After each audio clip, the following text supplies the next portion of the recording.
this first. Wait, you're gonna give me some.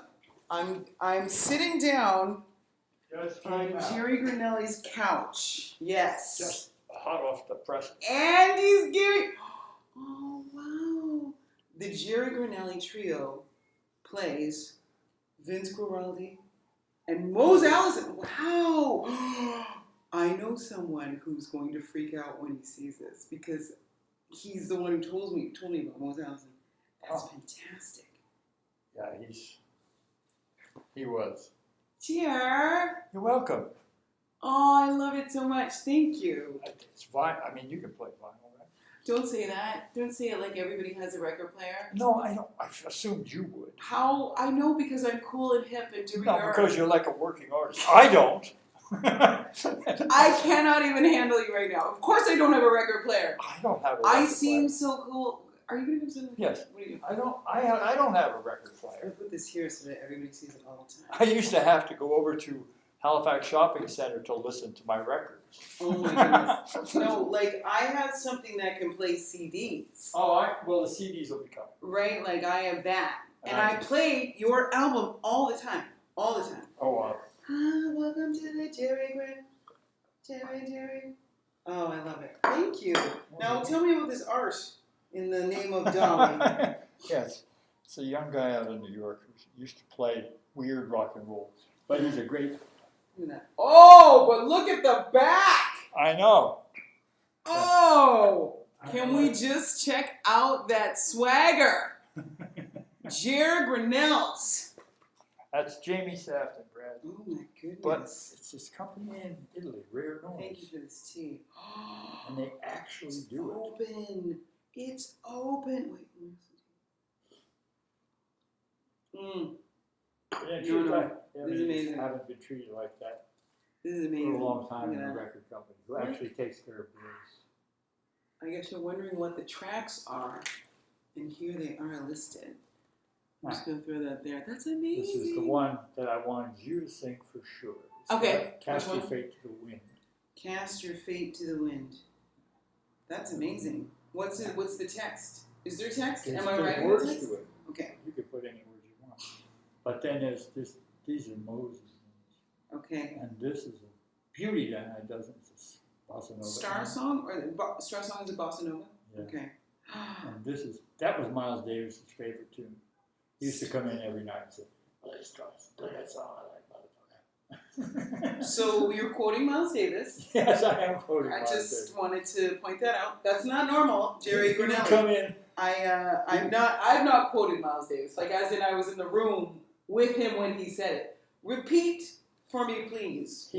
Give me context. Miles came. We were in L.A. and Miles had heard Vince, and he'd heard the trio, and he loved this. Yeah, he loved this thing, Star Song. So he was working at Shelley's Manhole.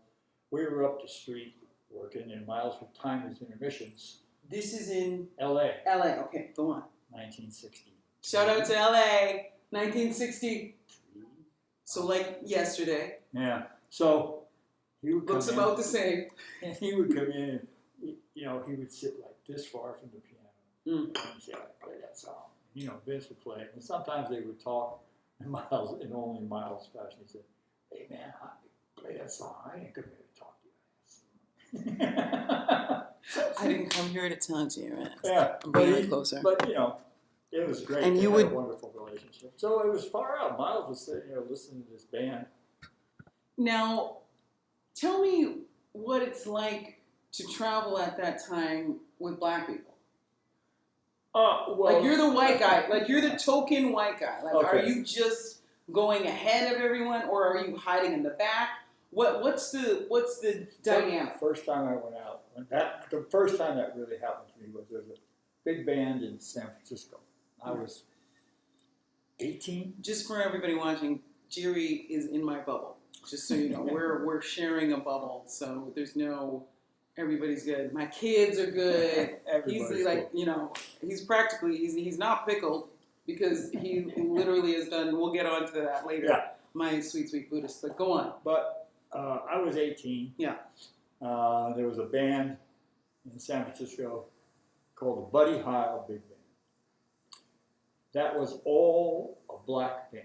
Okay. Because they only played Dizzy Gillespie had a great big band, so he played that whole book. That's what that band played. And Dizzy was like around, like you. Like, no, Dizzy was in New York, but okay, but Buddy Heil had all his big band charts, and that Dizzy had given him. okay. And so I show up, and there I am.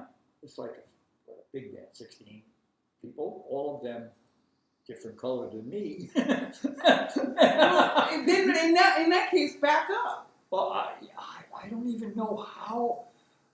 I think it was because of this baritone player, Fred Pirtle, that got me on the gig, but I don't even know how I got that far.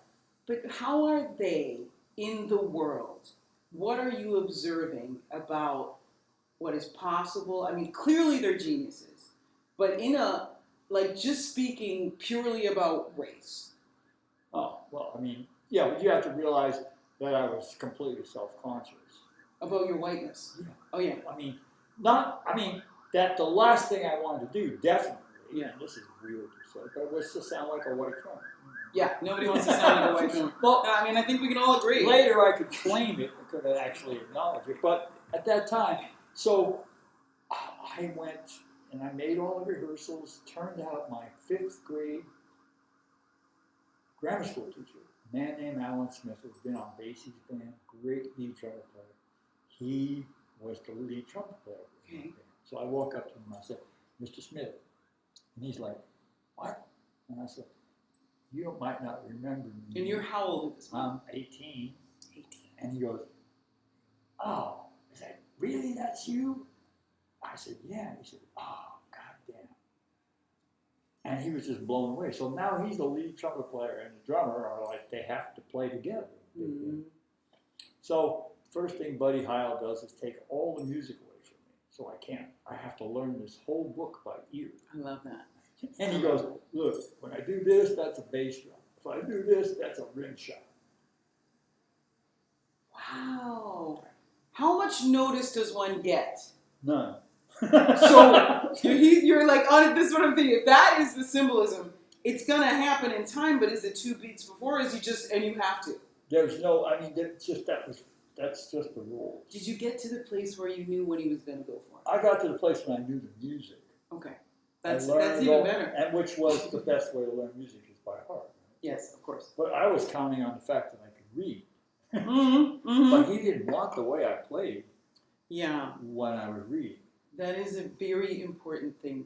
That is such an important thing you have to say. He didn't want that. No. And he'd say, don't worry about making all those accents and hits and all that. Okay. He said, you just be there when that band lands. But for the readers, yeah, we have an advantage because we always know what the roadmap is, but then when we abandon it, we still have that skeletal structure. Well, and it's inside, it's internal, it's like, it's then in your body. Mm-hmm. Your body remembers.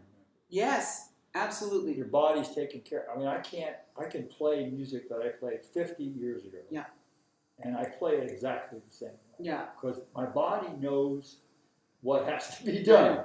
I love the Weed Whacker Symphony happening outside. It's so good. But it's true because there are things that I learned in my undergrad. I'll tell you, something impossible.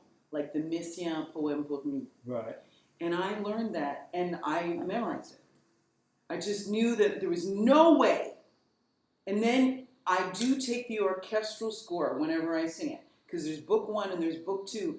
And it's just very helpful because in the orchestral score, the publisher has very smartly written the shape associated with the time signature, right? So you'll look triangle, triangle, I, right? And it's very helpful. Wow. Because, of course, Measha, and the big triangle is a big, quarter note, 3/4. Yeah. And then the small ones are the, compound meter. Yeah. And it's fantastic because you can just skim it and know exactly, because the words are already in my mouth. Right. Right? I'm just making sure that we land right because there's so many parts that are unison because he loved the bird, he loved beautiful bird sounds. He made, he lead on there and somebody's going to correct me, but it's all the kind of, he was a slave to birds. He didn't even let it be inharmonic, right? He was not encumbered by how people wanted things to end. Yeah. And people's harmony, people's time cycles. You know, we measure things like the smallest possible. It would be like if you walked through your life looking at your clock by the second. Mm. That's how we measure, you know, quarter notes, eighth notes, 16th notes, Yeah. as opposed to cycles, Mm-hmm. like how the birds work, and this bird's doing this and that, and then sooner or later they go bing. Mm. Is that not amazing? Because it's, and if you try to, you know, you could, some of it you could put in this weird world we live in. As well we should, Yeah, right? but that's because that's our thing. So back to Buddy Holly. Back to the black people. Okay, so after a while, you know, I'm playing the band pretty good. You know, for my age, I'm doing good. You know? Yeah. Otherwise, I wouldn't have been there. So you have to keep going. I'm here, so I have that. I mean, you're literally the only one. And I'm learning, and I'm the only white guy in the band. Yeah.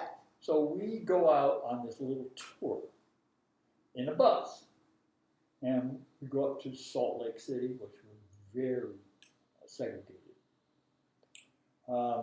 So, and then we went down a couple of places. Some places where. And what is the atmosphere like? Oh, it's cool. I'm one of the. I have earned my musical place in that but do you society. see a change in them?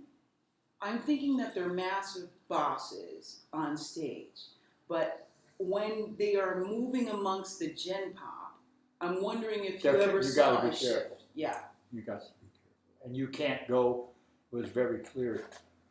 You couldn't go certain places that I assumed, as a white person, you could just go to. Right. But as it turned out, on this tour, wherever we went, there was a period of a week where wherever we went, I couldn't stay at a nice white hotel, and I couldn't stay at a black hotel because the hotel owner would get in trouble for a white person staying there. So you were I slept on the bus, which everybody in the band really enjoyed. I mean, they dug it. Finally! You know, like, Yes. and I was like, buddy, I'm really getting funky. And he says, no, man, you ain't funky till you're slipping around in your socks. No. And I'm like, what? And I was a pretty hip kid, you know, but. You're like, the oppressor becomes the oppressed. And I slept on the bus. They brought me food in restaurants that I couldn't go to. And so that was really. How'd that make? Did you feel a ways about it? What do you mean? Like, how did it make you feel? Did you feel? Do you remember that brown eye, blue eye experiment that that woman did about racism and the children one day and then the other day had the power? Like, I wonder, is there an element of that, or are you just like, I'm living the dream, whatever it takes? I'm living the dream because I'm getting to play this music with the best people. With people who I wouldn't care if they were green, because the band is so good. And I'm actually good enough. Let's make it want to cry to say it. I'm actually good enough to be accepted. Okay. They didn't care that I was funny. You know, it was funny. They'd crack it up. They couldn't believe it. Well, yeah, just be cracking up. I mean, in a way, especially at first too. You know, like I think you would almost, in the same way, black people feel this way. A certain, you know, a large percentage. I've never felt this way, but you know that I grew up very differently than. It's a different black experience. It's just as legitimate, but it isn't filled with oppression, right? Right. But for the people that did grow up that way, you know. Well, yeah. I mean, you are the only one. Like you would have had to work like black people. I had to be really, really. I had to work twice as hard. I had to do everything to not fuck up. Because if there's a black guy who's playing half as well as you, I mean that that kind of was true, but there was never something really held out true. You were special, Gerry. No, it never held out to be true at no. Bop City and places like that, which were in the Fillmore District in San Francisco, which was basically, let's not kid, it was a black ghetto, you know, and that they had taken from the Japanese when they interned all the Japanese. So there was Jimbo's Bop City, and I was generally other than the Johns who were there for the hookers. I was generally the only white person there. Other than the Johns, Gerry Granelli. Yes. So I sat there, and it took a while because I didn't play very well. But it was when I played well, when I got, otherwise I would sit there till 6 o'clock in the morning and play. I'd play like with the dregs of human society at that point. Open mic night. Yeah, I mean, just like guys that are too high to even be playing.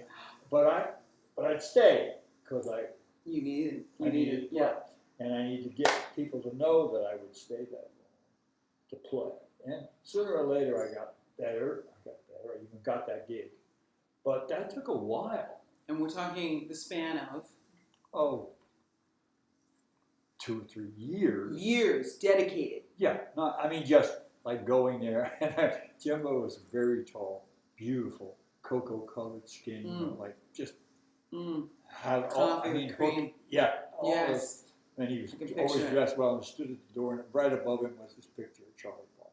Charlie Parker. So this one beautiful picture of a bird. It was like a shrine. And Jimbo, and everybody come up there to gamble with Jimbo. All the bands who were in town, Miles, and all those guys, all hung out there after hours. You would eat, hang out. And so the first time I went there with a black friend of mine who took me. And I go to walk. To take you, because you can't just walk in. I wouldn't have got, I just wouldn't even. And so he said, and we got in, and Jimbo goes, "Hey man, how are you?" And then he looks at me and he goes, "Where are you going?" And my friend said, "No, hey Jimbo, he can play, man." And Jimbo's like, it cost $1. He said, "Give me the $1." And so I had to it was so embarrassing. Jimbo's like, and my friend's going, "Man, Jimbo, he's going to play." He said, "I don't know if this little white motherfucker can play." And he made me pay the $1. You like pay the $1. You had to pay the $1 for 3 months. The embarrassment of having to do, just walk in and go, "Here you go, man." But he let me in, and that's what mattered. But it never was, and there was some of it. But I remember saying to a friend of mine, I said to him one night, I said, "Hey man, what's up? You're signifying what's going on." Oh. And he's like, "Well," I said, "What does signifying mean?" "Well, it means you're just like talking without saying it, but you're saying it." Interesting. You're saying something, and it's got the fact that I'm white in it underneath it, or I'm not a lucky little motherfucker. But he's not saying that to me because he's just playing around with it, and it's got more humiliation. And I know about it because I was on the street. And I said, "What's up, man? I thought we were friends." And he said, "Look, man," he said, "here's where it comes from.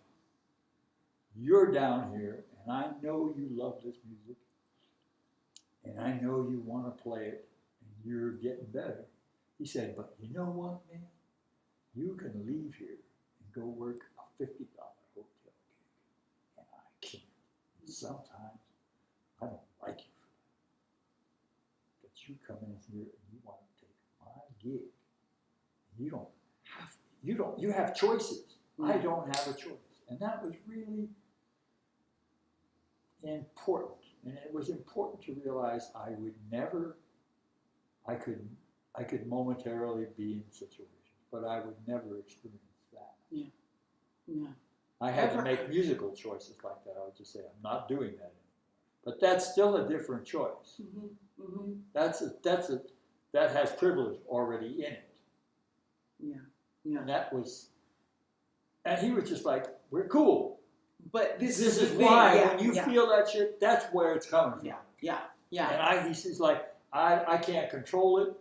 It's just coming. I look at you and I say, "Man, it's so important that get expressed, right? Yeah. That black people get to say it's not fair, and I say we, like people who don't understand that or have never experienced that kind of oppression, then turn and say, "Please tell me more." Yeah, and don't make it, right now there's this current thing where white people are asking black people to like approve of them. It seems to be about that, and it's like, what made me feel good about myself. I was like, I'm standing there. girl, you need to check yourself. Yeah. I am not here for that. I don't need to go through all this and then pat you on the back and say, you're going to be okay. Hashtag. Yeah. You know, but I mean, I have never talked about this, but that changed everything. And that changed, I just knew I would never have that experience, that I had a privilege, even by saying, and I tried to do it like I said, I would just say, I'm not going to do this anymore. I'm not playing this music anymore because I want to play this, and I'm not going to have this out. I'm not going to have this crutch. But that was privilege. Mm-hmm. And when I got really broke, I could go play that $50 hotel. You could, yeah. I could go back and make that money and pay for my jazz. Yeah, your jazz habit. Yeah. Yeah. I mean, you know, drove my poor father crazy. But, you know, because I was always saying, I won't do that anymore. I'm doing this now. So, was your father disapproving of your jazz addiction? He was worried about me. Because He you wanted playing me to- jazz meant that you had to go. No, he wasn't worried about any racial. Okay. He was just worried that I was going to be poor. Right? Yeah. And so he was like, could you, Yeah. what was the alternative to jazz that wouldn't render you poor? I had already, father's opinion? because like you, I was raised as a protege. So by the time I'm 15, I'm playing in, I'm subbing in the ballet, the orchestra. Yes. I'm subbing in the symphony orchestra. Yes, I'm he playing wants all a the classical shows. career for you. Yeah, I'm playing Yeah. all the, I can play all that stuff. It's just repertoire, man. You know, This ain't my life's work. No, You're no. over here saying, that orchestra it's, shit. it's different. You're a soloist. But when you got to go, Oh, counting bars. you know, and you're sitting there counting bars. You ever play for a ballet? Okay, listen, It's like I want 15, 20 minutes and you stand up and go, ding! I gotta tell you right now. And the way they just fight tooth and nail to count bars for the rest of No, I don't mean to discount, but I did date a timpanist once. And I'll tell you, I did not get it. I was like, now I know a lot about timpani. Yeah. I'll have you know. Like, I know quite a bit about the timpani, but I still don't get that as a calling. But I don't have to. It's not my calling. I loved playing timpani. I learned to play timpani. And it was beautiful. It is an incredible instrument. Beautiful instrument. Yeah. But And like the timpanist is an incredible And I learned from one of the best in the world, Roland Koloff. Who was the timpanist of the New York Philharmonic. He took Saul Goodman's place. Oh my goodness, I love that you know symphony. Like you geek out on timpanists. Oh, and I tortured the poor guy because he was like at university, you know. Yeah. And of course, he turned his back, and there's a specific way things have to be played. Oh God. You know, it's like dig-a-dig-a-dig. Well, I could play that with one hand. Mm-hmm. And he would turn his back, and so I play it with one hand. He'd turn around, and he'd say, "No." And I said, "What do you mean, Jan? You didn't know. You looked at me." He said, "That's not the way you play."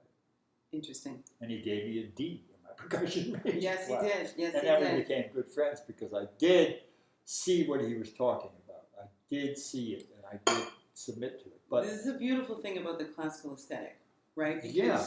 for me, I'm kind of wild, and for me, I like that there is something that is concrete. yes, Because you know that it harnesses me, yes, right? And if left to my own, I think I get quite bored in certain circumstances outside of classical music. well, it's form. You love form. And I Form love to offers know you what's freedom. coming, because then if it's like if it's the Berlioz Nuit d'été, and we're talking like this song cycle that takes you through every single epic emotion, and you get to see that lived out in the orchestra and in the woodwind section, and for me that kind of a life, that kind of a breath, even though I mean it could be the same every time, but it's not. No, it's not. There's always some But there. it's very interesting that you would leave it to something that felt more free when I feel free in classical music. I just felt that the other was my music. Yeah. And this was I loved the challenge of getting it right. Yes. Playing- In classical music. Yeah. Yeah, the challenge. I Yeah. love the challenge. I love the music, and and I love playing Shostakovich. Yes, incredible. His snare drum parts are insanely beautiful, and I got to play them with him once. And he was, because in university, this concert band that I was in was like all ringers. Okay. And where was this? in San Francisco Okay. State College. And it was all ringers. The guys had been in the Korean War, come back to school, had been on a big band. So, I mean, like, it was all ringers. And we premiered some band music of his. And so he came from Russia. You know, he was dressed in those Frankenstein clothes. Yes, he was. And he conducted. And it was so beautiful because it was the most non-conducting I've ever seen. Yeah. He just stood there. And Gerry, then when you were getting ready for your entrance, he'd go. That's it. And then when you did your entrance, he'd be like, you know, and that's it. And then he'd just go. And then over to you. Yeah. Yeah. That's all he did. Yeah. That's incredible. But so I love that. But the other music, the music. I gotta tell you, it is way better to be the soloist. Like, you have. You know, you gotta know that the fact that you get to absorb all that and then transmit it because you're the only one facing out. That's right. That's an incredible place, and I had some real grief this week about not being in front of an orchestra, not being, and it's not in front because you know that you're just this organism. Yeah, but it's that you're the channel of that. Yes, and I've never felt. And it's designed for you. Yeah, I've never felt that soloist. Like, I know I'm up there alone, but I really, in my head, am not. Right. You know, I know that I'm the person on the poster, but when I turn and I face them for our rehearsals, man, in my mind, we are so in it together. Yeah. You know, and you transmit. Now, orchestras can be prickly. I mean, everybody is made up of people. There's going to be prickly this, prickly that. And I love watching all of the intersectory drama. And, you know, you can always buy weed from the brass section.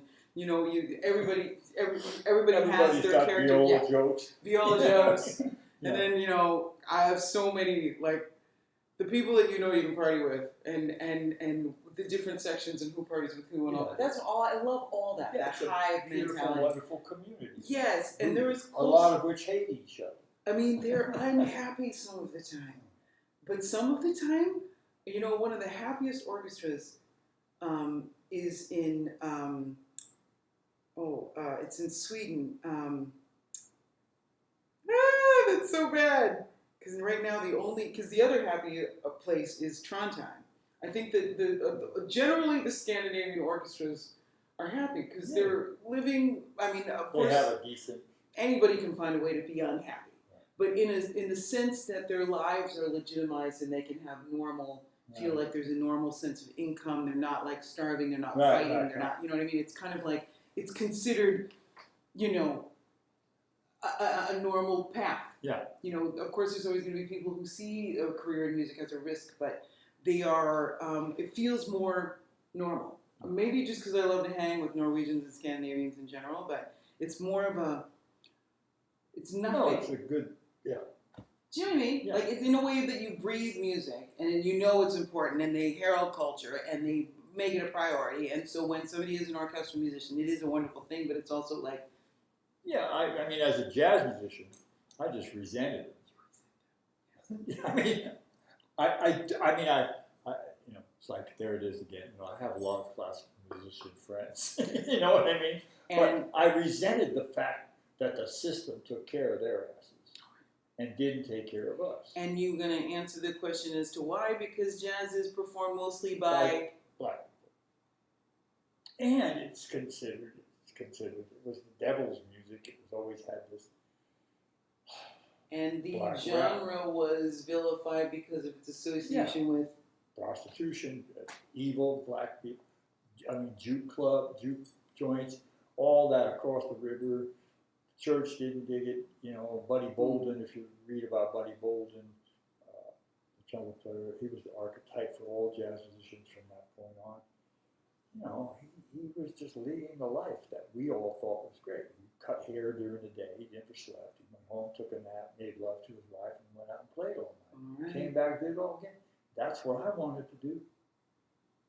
Now, And because it seemed like a good life, or was it romantic? it had a romantic outlaw thing to it, and against the system. And it was part of the music. Even when I was working with Vince Guaraldi and I had a real paying jazz gig, we'd end the club. We'd be playing a club in San Francisco, and we'd go to Bob City, me and Fred, Okay. bass player, and hang out. Fred was black? Fred Marshall, no, he was white. What, you and the white guy would go down to the jazz Yeah, class? Vince, that trio was white. So That's right.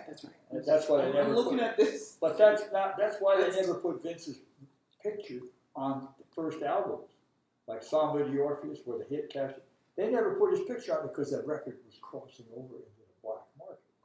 You don't really recall, but in San Francisco, there was KFRC. Jimmy Lyons had a jazz show from 7 to 9 every night on AM radio. Gee. He started the Monterey Jazz Festival. And then KDIA in Oakland, Big Don Barksdale, who's a basketball player. Oh, Barksdale, yeah. Yeah. And he had a show, went on like at midnight and played a jazz show on the black radio station. But during the day was playing rhythm and blues. And at night it was Jerry Mulligan wrote a tune for Bark.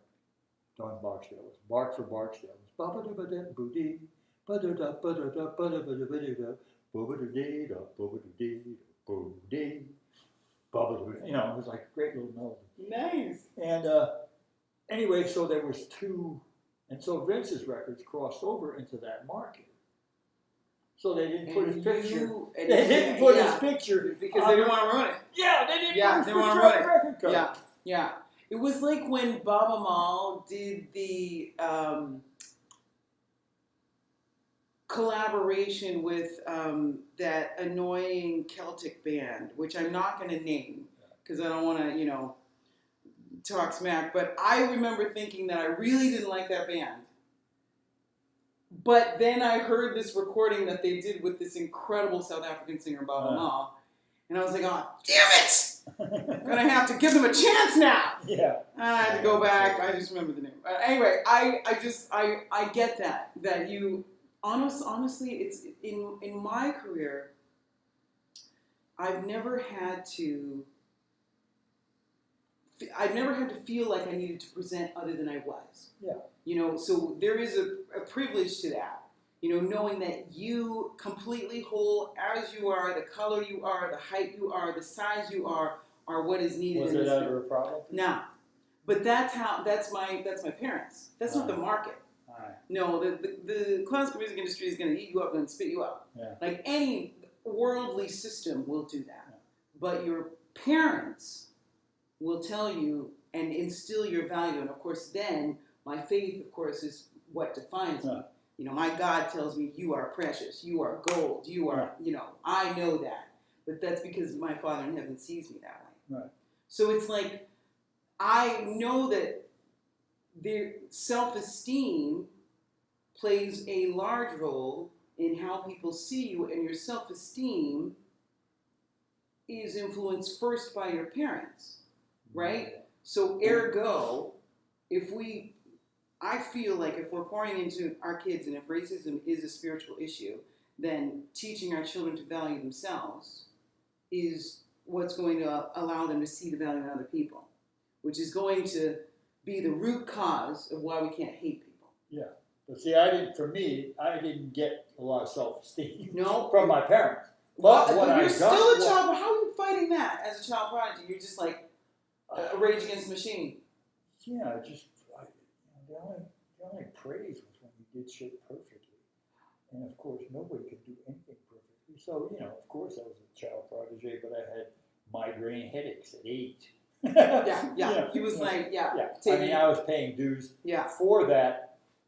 But what my dad, I'm first generation Italian. My dad, I never heard him make a racist remark. Mm-hmm. And he had African American friends. Yes. that he worked with, that he knew. And so I did too, in junior high school and high school. But he instilled in me the value of how people act. He had a very strict rules about if you acted wrong, he put you on that list. That's all. If you were dying on the street, he wouldn't help you. I mean, that's vengeful. That's a whole other show. That's a whole other show. But if you were true to the values that he, and then he would do anything in the world for you. So I never had that part. I never heard that in my family. But you have to realize that Italian people at that time. That's what I was thinking. We never thought of ourselves. Yeah, as you were in the same boat. Yeah, my grandfather would refer to Americans as white people. That makes sense, right? Because we're several generations from that, and so now we're all kind of. I'm first generation. Yeah. So he'd be like, "Don't be like the white people, but you have to be exactly like that." I said, "But you tell me they're terrible people. They don't know how to eat. They don't know how to drink. They have no more, And he said, like, "Yeah, you have to do that." So I never got that. I didn't get that self-esteem. I only got it from because he was like assimilate whatever you do. My grandfather. My dad, he was just an outlaw. I mean, my dad he was just an outlaw. I mean, that's all. He didn't give a shit about the system. But don't you think you got that from him? I did. I did get that from him, of course. And my kids see that I got that from him. Yeah. But I did get that from him. So he instilled in me that thing, and he had to fight, literally, fist fight every day in order to get a place to shine shoes. Ooh, a little fist fighting for the shoe shining. Oh, for the fist shine, for the spot. Oh, goodness gracious. Because Chinatown butted right up against the Italian North Beach in San Francisco. So it's a Chinatown, Little Italy standoff. Yeah, so it's practically a Leonard Bernstein musical. So every day you'd go down to this park down there off of Columbus, and you'd just like fight. If you won, you got to stand there and shine shoes. The prize! The prize was humiliation. It was a humiliating gig, but not really. But what kind of money are we making? That's like. I mean, I think I saw that 50, in a musical. Maybe 25 cents. I mean, and really, but it was I mean, they were scuffling. So he grew up in that, and he loved the drums. And he had no chance, but he loved the instrument. He loved music. He made, my dad made it available to him. Yeah. He paid for those lessons. Yeah. He paid for my hands to look like this. Yes. Not like these. Battering yeah, strong. Right, the shoe shining hands. Yeah, the laborer's hands. He paid for that. You know? He and all this time, I would love to know the techniques that you've employed for your longevity, because you literally are 472 years old. And I just dog years, still got it though. Still got it. Well, and I just want to know, I have no idea. Have you had that as a priority, or have you just been lucky? In the immortal words of Yumi Blake, if I had known I was going to live this long, I'd taken better care of myself. But you have. I have at a point, I mean, today's June 5th, right? Gee, nobody knows. It's 4th? that day. I'm going to go with 5th. Is it not on your watch? June 6th, 1987, I went into rehab. I stopped drinking. I was 33 years old. June 6th. Ah! Oh, it's tomorrow! Yeah, I know. Oh my goodness! So that was a pre. And it is your, what year? 30? 33. 33. That's how long Jesus lived. Oh, good. Fantastic. I don't want to die. No, it's. They tried to kill me a couple of times. We're also not going to start. No, drinking. but I mean, I'm just saying. And it was it's a beautiful thing. It was finding Buddhism. It was finding healthy things in my life. Talk to me more about that transition. Well, it was like 1970. I was tired. I had been, like you, I had been working on music since I was 4 years old. And I had gotten it. I was on the cover of Downbeat magazine, which was the big jazz magazine. I played with everybody except Miles that I wanted to play with. And I was on hit records, and I was just, I was tired because I didn't have any idea about it. And I had 2 kids, and I didn't know how to be human. And I knew there had to be a way to live that wasn't based on how much marijuana you smoked. Right. But that was all, again, even that was part of being accepted in the society of the musicians. You had to smoke, especially if you were white. If you weren't smoking, if you weren't high, you were a cop. Yeah. You were just a if cop. you weren't high, you were a cop. That's it. Yeah. So, but you weren't high and white. Yeah, you were a cop. You were definitely a cop. Yeah. So, I just, there was this question. I dropped out. And plus I was playing some very, very far out. Very far out. Tell me about that. This man, Fred Marshall, who was in the Vince Granelli trio,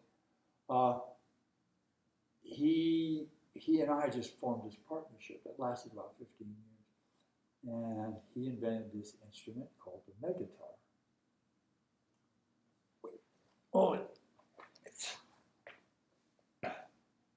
And we were playing far out. I mean, all the time we could sneak it into Vince, and then we were getting kicked out of Bob City and shit because we were playing too weird. You would get kicked out of places for playing too weird. Where we would go and people would just get out, and there was this piano player named Joseph Flip Nunez. Joseph Flip Nunez. Yeah, Okay. A legend. Okay, and what was his? Did he have a problem with you? No. You were playing. He could. This was like. This man played music. Somebody said, "This is the megaton." Somebody said, what's it mean when you know you're playing? He said, "Well, when I hit a note on the piano and the universe rings." And the universe rings. That was Nunez. Never left San Francisco, but you could go anywhere in this United States. Any jazz musician of any worth will say, if you go, "Hey man, you remember Flip?" They go, "Oh man, Nunez." Nunez. Yeah. Okay. Now this is the megatar. This is Fred Marshall. Yes. Oh my! Now tell me about Fred Marshall. Fred Marshall he came from Little Rock, Arkansas. Went to Kansas City and got to play. Became the adopted son musically and every other way of the great saxophone player Eddie Cleanhead Vincent. Eddie Cleanhead Vincent. These names are fantastic. Eddie Cleanhead Vincent, who had some rhythm and blues hits, had great bands. John Coltrane was in his band. He was really good player. Wow. I mean, really good. I mean, he was just. And so Fred played with him. This drummer, Gerry, Lovelace, a beautiful drummer. And you could tell any of the people who played was Cleanhead. Little Pharoah Sanders. All these people, they knew the music. They had this thing with the music. So Fred and I, he was the bass player with Vince, and we just became friends. And we hung out, we talked, and we would start playing free music, no forms, just no forms. And with Nunez in the afternoons. Yeah. So it was like, and that became afternoons with Nunez. Yeah, in the afternoon. Then we'd go to work with Vince, and then we'd go to Bob City, and then and then finally they'd be like, "Too weird. You're just too weird." So you're just too weird. And you just kept spiraling. No, I mean in a good way. Yeah. Like you were spiraling into this. And was your sobriety part of this? No, I wasn't sober then. I was smoking dope. I never liked alcohol and music. I couldn't play it. Okay.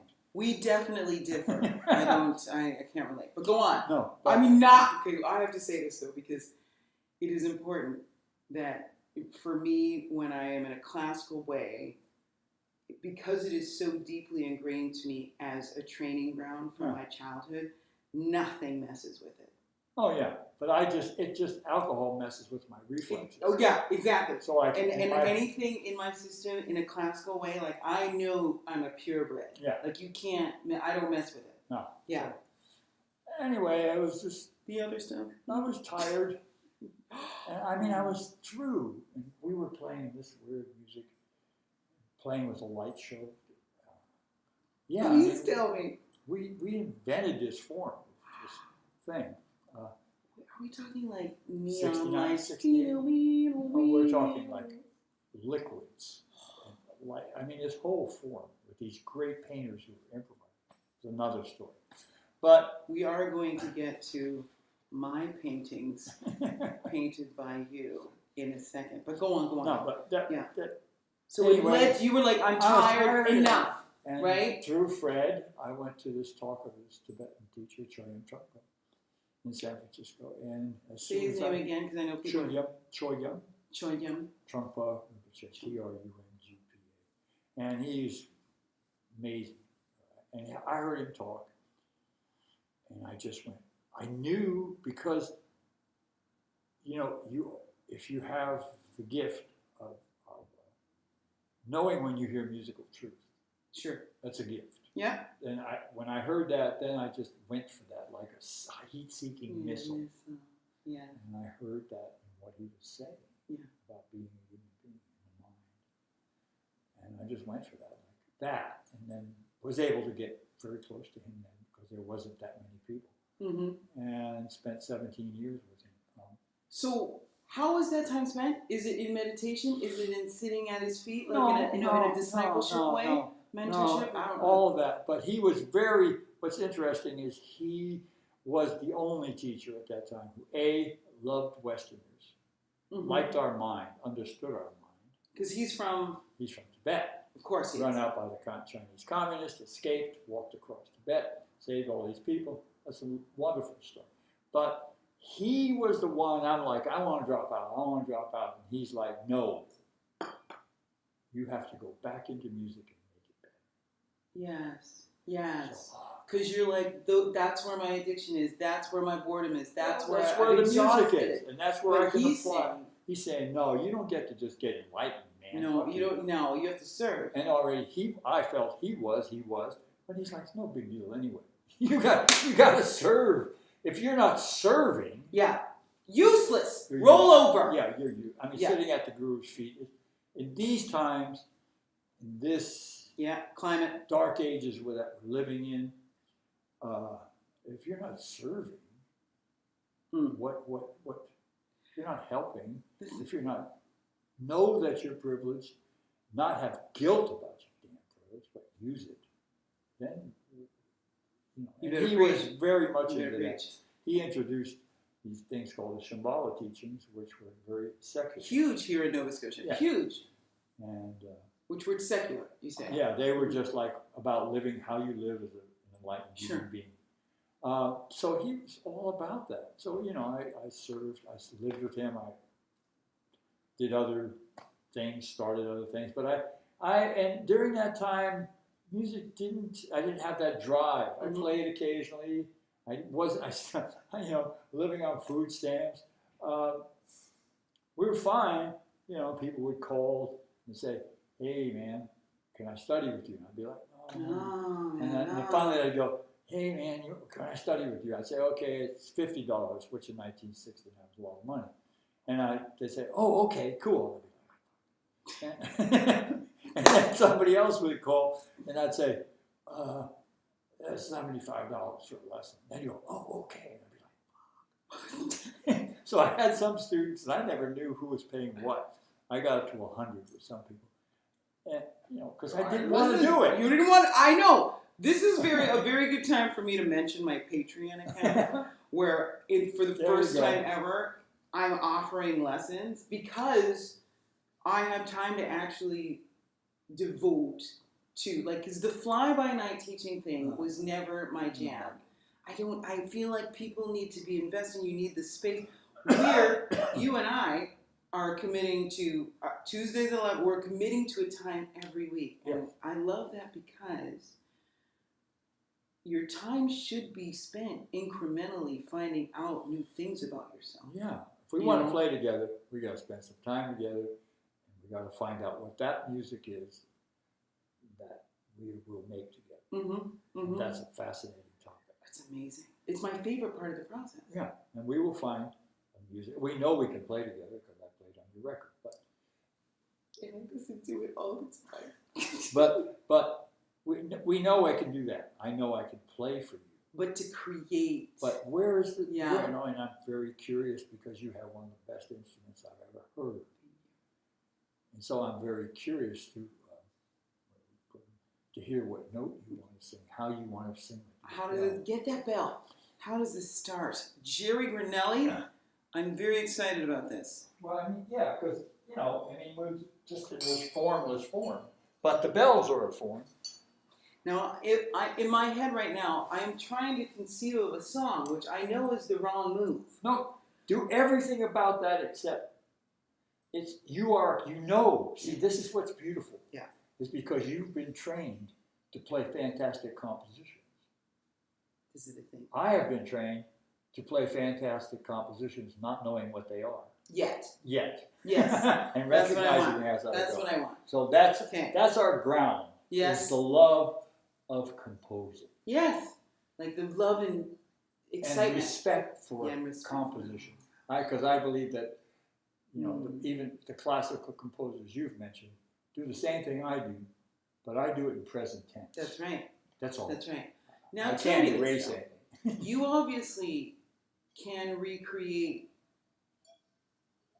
classical moments as they were initially or intended or published or whatever. But then when you go to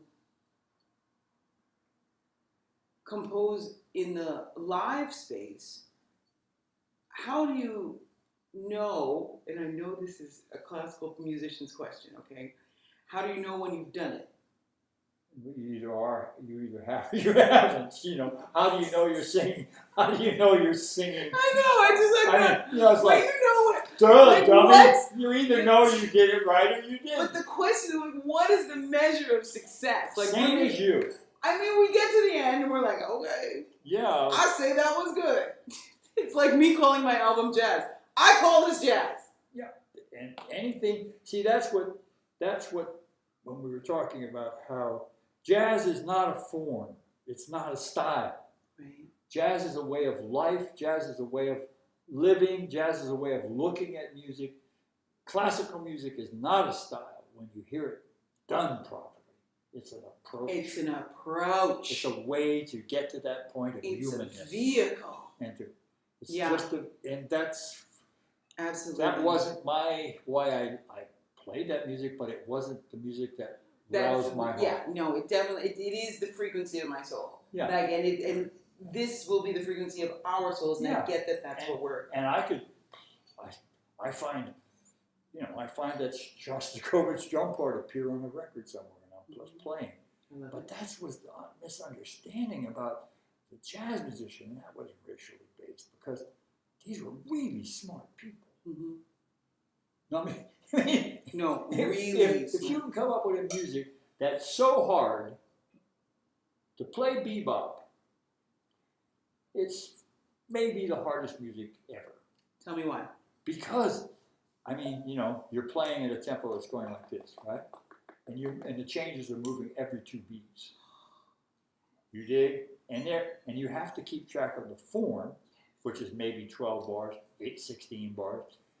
And you have to play through that without spelling out those chords and play a beautiful line. Yeah, yeah. Across. Is it a circle of fifths, or is each bebop construct? They're all different now, but mostly they were like the 2-5-1s. Okay. But it would change from swing because the chords. And it always 2-5-1, but it changes how you get there. No, it's like. It's just this harmonic movement that's gotten expanded. But with Charlie Parker, he worked with the blues form, or standard musical form, like songs. But the way he approached the harmony of them was just, the chords weren't necessarily, what he played on them was like, whoa. Yeah, what he played over top of them. Yeah. That reminds me of Aaron Davis. You know how Aaron, Yeah. I'll be like, could it be Aaron Davis? Now we've played it, Right. but now can we get? And he'll play it, and it'll be like, wow. Yeah. I mean, who? Yeah. Who else is going to do that? But this thing that the jazz musician was never seen as a great composer. And that is racially motivated. Yes, of course. It's just it is. Yeah. And even to this day, sure. I mean, in the name of Wynton Marsalis, you know, in the name of like that brain that will not be caged by a genre, in the name of Gerry Granelli, you know, I tell you that like the more we free these people of constraints. Go ahead. No, I Oh want no, that. Julian No. Priestley. I mean, I can name Anthony Cox. I can name Cleo Lane. 50, Abbey Lincoln, Billy Hall. I mean, I can name those who are alive and those who are dead. Yeah. And that lineage who did things that no one had ever heard before. Right. And like a man like Charlie Parker, who was obviously suffered through racism, was a junkie, had a whole, it was all stacked against him. He created a music that changed the world. For sure. I mean, people are still trying to play like Charlie Parker now. I'm going like, really? That wasn't the point. He, so. He provided, and in the voices of, composers that we can, are like calling cards, the way Charlie Parker plays, the way Miles Davis plays, like these calling cards of people. It's not there for imitation's sake. It's, I feel, there to empower us to be that individual. Yeah. They found their voice, and people would act surprised that Miles was, oh, that Debussy thing. Of course he did. Dexter Gordon loved this. I mean, how would we not know? Yeah, they're intelligent. It's intelligent. These are intelligent people who sat backstage and played chess. Listen, sometimes I still travel in Germany, and I'm like 3 sentences deep, perfect German, and people are still not responding to me in German because they're so insistent in their mind by what they see. Yeah. But I'm patient. I just press on. I never switch languages. When I was in Germany, I lived in Germany. A waiter would come up, a black waiter, and he'd start speaking German. I'd be like, "What the fuck?" I remember, and I'm going to admit this because the first time, and I grew up in rural New Brunswick, so the first time you see a person, like an Asian person, and you hear them without an accent, right? Because you grew up, and the people that own the corner stores, right? Yeah. And they're first generation family. Right. And so the first time, and I was just like, I was the German hearing the black person speaking in German perfectly. Yeah. And I just but it took a minute for my braingasm to just dissipate. And then I'm like, this is amazing. Our world is so tiny. Yeah. Like so tiny. Yeah. And we I mean, there's never been a better time for us to recognize that. Yeah. Or seeing an African person who actually came from Africa. And I expected them to talk like the black people I knew. Right? Yeah. And he's going, yeah. So how are you? And I'm like, what's going on? Who's voiceover? Well, we're about out of time here. No. But it's great. Okay, wait. Soul to soul. I'll just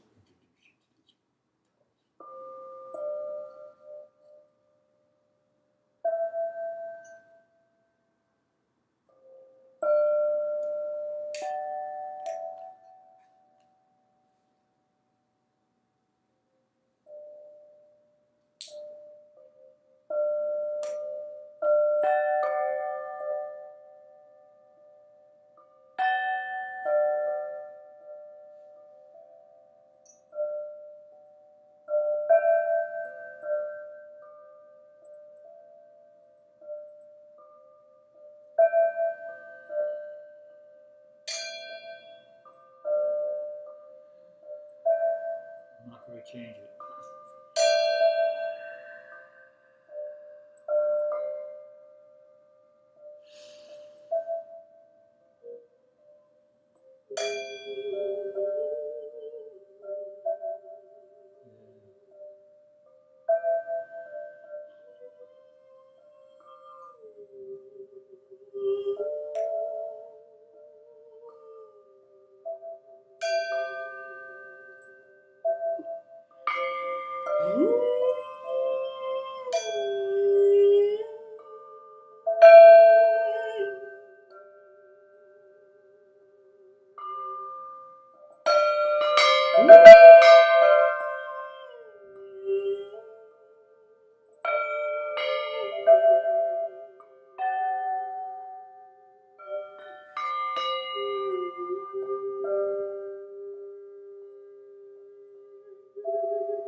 I really enjoy that.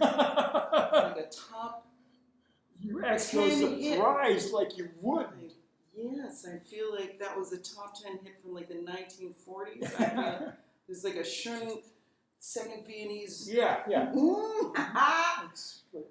It does rise, doesn't it? Yes, of course. And it has all the qualities that a symphony has. It has all the qualities. It has emotion, it moves, it has time. It's got all the qualities of a composition. Yeah. But it's the first two instruments. I tell you, we're gonna have to record every single one of these sessions because Yeah.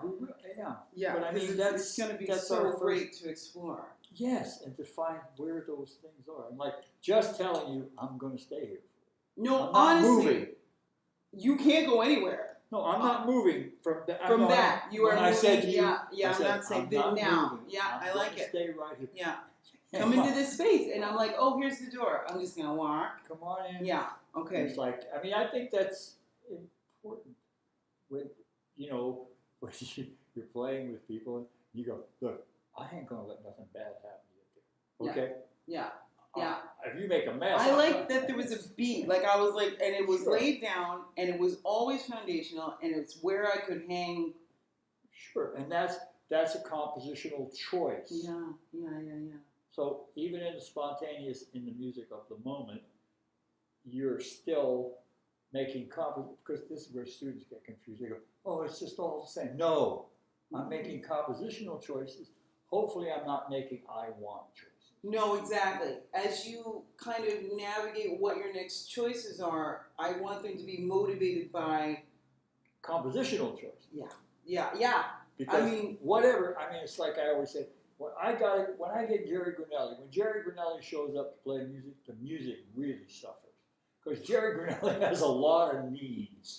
Oh, I'm like, I want to show off. Yeah. And then you're like, but is this what's called for? Yes. So Gerry Granelli, he's got a lot of needs and ambitions and desires and wants.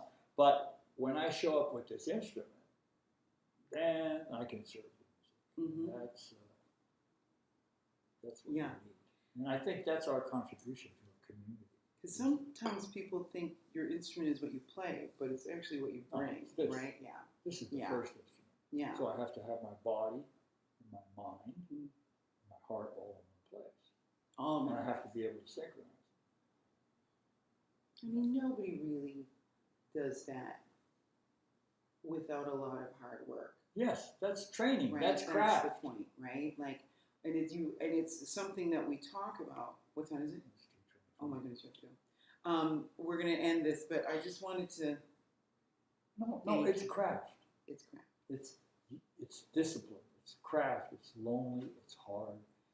Oh, it's all the solitude. Like I always say to people, if you are not interested in a life alone, and if you don't like yourself, like if you don't want to spend a lot of time with yourself, oh my goodness, how much do I love spending time with me? Like I'm the best dinner date. Except for you. I do enjoy spending time with you. Because I don't have to talk. Although we do end up all the times of it. But next time, in the next Measha and Gerry, we're going to explain this. Oh, yeah. Because this is on its way to my house.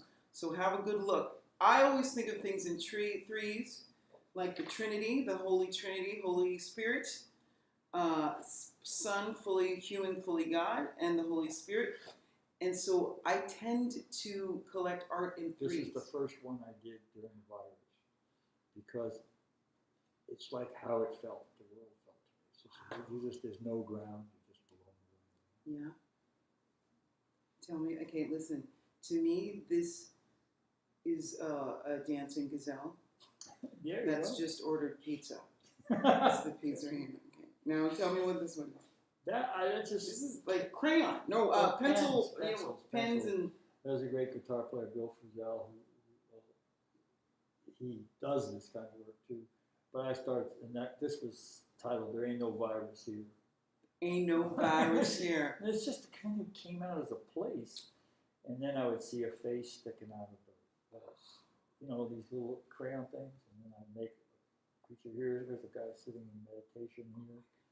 There's another little interesting demon with another guy down here doing something. Oh my goodness. And I just could sit there, and it took, I'd walk by it, and I'd go, oh. And you'd add something to it? And it's very flat because I don't see. You said, you were telling me you're not great at dimensions. So it's We're very much like the early Chinese painting, where what's back here is just as big as what's up here. I see what you're saying. To me, this is a crocodile. There you go. Playing with his Happy Meal toys. But you have to look in there though. You see? Yeah, right? There he is. There he is. Cool. Also, I can't wait to add this. Now, I'm not going to pick a favorite, but this one has your handwriting on it. This one and this is what I love. It has your actual penmanship, which I adore. It's got like glitzy bits. Like those glitzy bits just scream Measha Brueggergosman. I mean, that's glitzy. But I want to know. I mean, I'm going to say, who is she? But I don't. You were telling me about it before, and I'm way off. She's just a warrior woman. I got embarrassed because I was working so much. Alan Sillyboy and I were teaching together in the great Mi'kmaq painting, and I was like, oh man, this looks like a little too much Native American. He loved it. I was like, man, Alan. I love that you were like, is this too Native American? Am I like ripping off my brother? You know what I mean? I know. Am I like one of those? No, he put it up online and everything. He's like, and it's a warrior woman. It's just basically. It says, tell me. It says, traveler becomes no traveler. Artist can become no artist. So it's like, give up your credentials. Yeah. Your criteria. We're only limited by our labels. That was just a little Measha-ism thrown in there. Yeah. But yes, I love everything about it. That's give up your criteria. Taking it. Take it. Share. Enjoy. Okay, I'm taking all of them. He doesn't know that, but he'll find them gone. No, you can't have these. These already are dedicated. But this one is yours. Because I had no friends thought I could give it to. Oh, I'm so glad I showed up uninvited. It's a woman. It's a definitely warrior woman. Yeah, she's beautiful. She's a being, man. I like that she is a splattering mess, like an almost violent Debussy-esque. If Debussy was going to write with Shostakovich over his shoulder, this is what it would look like. I always feel like you don't want to cross her. And also you see her coming from a great distance, and she clearly brings the party. Oh yeah. I mean, look at her. And she's got all the colors. And she's her own time zone. Trickster. Yeah, trickster. You don't know what to look at. Look at that beautiful hourglass. Which is better be taking care of business. She will leave stains on you. Yeah, she will kill you. I mean, she'll poison it. It'll be silent. She won't see it, but she knows that when she leaves. Like some people I know. I have no idea what he's talking about. This makes no sense to me. I love it. Thank you for the warning. I love you so much. So we're going to meet. We're dedicating Tuesdays, right? Did you say we're dedicating Tuesdays. Now I have to check my childcare situation. 11 Tuesdays. That might be when we broadcast it, but we'll tell you for sure. Real time, we're going to play music together and see how that turns out. That's going to be so good. What that is, because that's some music that hasn't been heard yet. I also think we might listen to music together. Ooh. And talk about what we hear, and then you can tell us stuff. Yeah. Oh, it's going to be good. Stuff they don't get to see. But I'll do like this next bit. This is the next bit. It's all going to be R-rated from now on.